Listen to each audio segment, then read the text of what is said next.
Grand relaunch on August 9 ప్రముఖ సినీ తార కుమారి నభా నటేష్ గారిచే గొప్ప పునః ప్రారంభం. ఆంధ్రప్రదేశ్లో మందుబాబులకి ఇది ఒక గుడ్ న్యూస్ అని చెప్పొచ్చు. గత 5 సంవత్సరాలలో రకరకాల బ్రాండ్స్, రకరకాల ప్రొడక్ట్స్ అక్కడ అమ్మకాలలో ఉండి అవి స్వీకరించి నానా అవస్థలు పడ్డటువంటి మద్యం ప్రియులందరికీ తాజాగా కొత్త విధానాలు, అంతకుముందు అవలంబించినటువంటి పాత కొన్ని బ్రాండ్స్‌ని అందుబాటులోకి తీసుకొచ్చేటువంటి విధంగా నిర్ణయం తీసుకున్నట్టు కనపడుతుంది. దీనికి సంబంధించిన పూర్తి వివరాలు ఒకసారి చూద్దాం. ఈరోజు వచ్చినటువంటి దినపత్రికల్లో ఏపీలో మళ్ళీ పాపులర్ బ్రాండ్లు, మద్యం కంపెనీలకు ప్రభుత్వం ఆహ్వానం అంటూ ఆల్రెడీ గతంలో ఏదైతే ఎక్కువగా ఫేమస్‌లో ఉన్నాయో, ప్రజలు మద్యం ప్రియులు ఎవరైతే ఎక్కువగా స్వీకరించేటువంటి కొన్ని బ్రాండ్స్ ఉన్నాయో, గతంలో ఏపీలో ఉన్నటువంటి డిఫరెంట్ బ్రాండ్లు కాకుండా బూమ్ బూమ్ బుష్ బుష్ కాకుండా పాత బ్రాండ్లను కంపెనీలకు ప్రభుత్వం ఆహ్వానించినట్టుగా చెప్తుంది. రైట్. వైసీపీ ప్రభుత్వంలో కనుమరుగైనటువంటి పాపులర్ మద్యం బ్రాండ్లను పూర్తి స్థాయిలో తిరిగి ప్రవేశపెట్టేందుకు ప్రభుత్వం చర్యలు ప్రారంభించింది. వైసీపీ పెద్దల కమిషన్లకు ససేమిరా అన్న కంపెనీలను మళ్లీ రాష్ట్రానికి ఆహ్వానిస్తుంది. ఇకపై ఎలాంటి ఒత్తిళ్లు ఉండవో అని, పాత విధానంలో వ్యాపారం చేసుకోవచ్చని వాటికి భరోసా ఇచ్చింది. జగన్ ప్రభుత్వంలో తీసుకువచ్చిన అనామక బ్రాండ్లతో ప్రజల ఆరోగ్యం దెబ్బతింటున్న విషయం వెలుగులోకి రావడంతో ప్రత్యామ్నాయ చర్యలు చేపట్టింది. ప్రజల ఆరోగ్యానికి హాని కలిగించని మద్యాన్ని మాత్రమే రాష్ట్రంలో విక్రయించేలా పక్కా ప్రణాళికను అమలు చేయనుంది.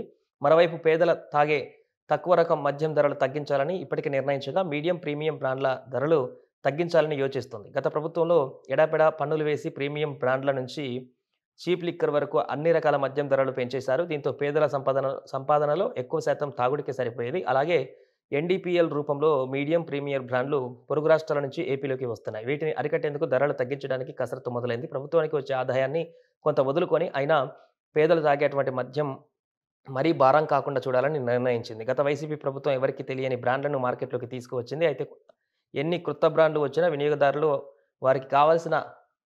వాళ్ళు కావాల్సిందే కొనుక్కుంటారు. కానీ వారికి ఆ వెసులుబాటు లేకుండా పాత బ్రాండ్లను తరిమేసి కేవలం కొత్త బ్రాండ్లను షాపుల్లో ఉంచేశారు. ఇందులో ప్రభుత్వం మద్యం షాపులకు వినియోగించుకున్నారు.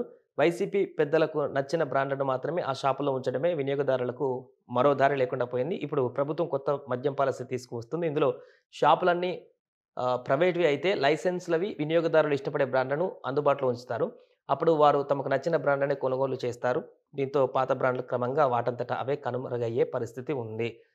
సో అందుబాటులోకి ధరలు కూడా కోవిడ్ సమయంలో అప్పటి వైసీపీ ప్రభుత్వం మద్యం ధరలు రెట్టింపు చేసింది. ఆ తర్వాత కొంతమేర తగ్గించిన మద్యం ధరలు ఏపీలో ఎక్కువగానే ఉన్నాయి. దీంతో వాటిని తగ్గించేయాలని కూటమి ప్రభుత్వం నిర్ణయించింది. 2019 నుంచి 2019కి ముందు చీప్ లిక్కర్ క్వార్టర్ రూ. 70 దొరికితే వైసీపీ ప్రభుత్వంలో అది రూ. 150 చేసినటువంటి పరిస్థితి. అంటే అప్పుడు ఒక విచిత్రమైనటువంటి నిర్ణయం తీసుకుందండి.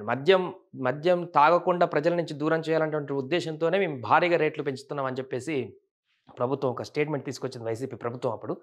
బట్ అందుబాటులోకి దుకాణాలు పెట్టి ప్రజలకి చేతి పక్కనే దుకాణాలు పెట్టి రేట్లు పెంచితే కొనకుండా ఉంటారనేటువంటి ఉద్దేశం వాళ్ళకి ఎలా కలిగిందో తెలియదు. కానీ ఒకసారి మద్యానికి అలవాటు పడ్డటువంటి వ్యక్తి, మద్యం సేవించడమే తప్పైతే దానికి అలవాటు పడ్డటువంటి వ్యక్తి మానేటువంటి అవకాశం ఉండదు. అలాంటిది షాపులను పక్కన పెట్టి దాన్ని అధిక రేట్లు ఇంకా పెంచి అమ్మడం వల్ల వాళ్ళు కొనరు అనేటువంటి ఉద్దేశంతోటి వాళ్ళు ఒక స్టేట్మెంట్ ఇచ్చారు. బట్ అది ఫెయిల్యూర్గా మారినట్టుగా చెప్పవచ్చు. పూర్తిగా వాళ్ళందరూ మళ్ళీ సేల్ చేయడం జరిగింది. అందుకే తాగే వాళ్ళు ఎలాగో తాగుతారు, కనీసం దానికి ఎక్కువ ఖర్చు పెట్టి ఇంట్లో పరిస్థితులు మొత్తం ఆర్థికంగా కుంగుబాటు కాకుండా కొంతమేరకే అధిక రేట్ల నుంచి తగ్గిస్తే కొంతమేరకు వాళ్ళకు కొంత ఆర్థికంగా కొంత కంట్రోల్‌లో కూడా ఉన్నట్టుగా ఉంటుందనేటువంటి విషయాన్ని కూడా చాలామంది ఫిర్యాదు చేయడంతోటి ఇప్పుడున్నటువంటి ప్రభుత్వం తీసుకొచ్చేటువంటి నిబంధనలు గతంలో రేట్ల కంటే కూడా పాత రేట్లకు ఇంచుమించుగా తీసుకొచ్చేటువంటి ప్రయత్నం చేయబోతుందనేది కూడా మనకి ఒక వార్తలో కనిపిస్తుంది. ఏదేమైనా కూడా పాత బ్రాండ్లను మరొకసారి ఏపీలో అన్ని వైన్ షాపులలో అమ్మేందుకైతే సిద్ధమవుతున్నట్టు కనపడుతుంది.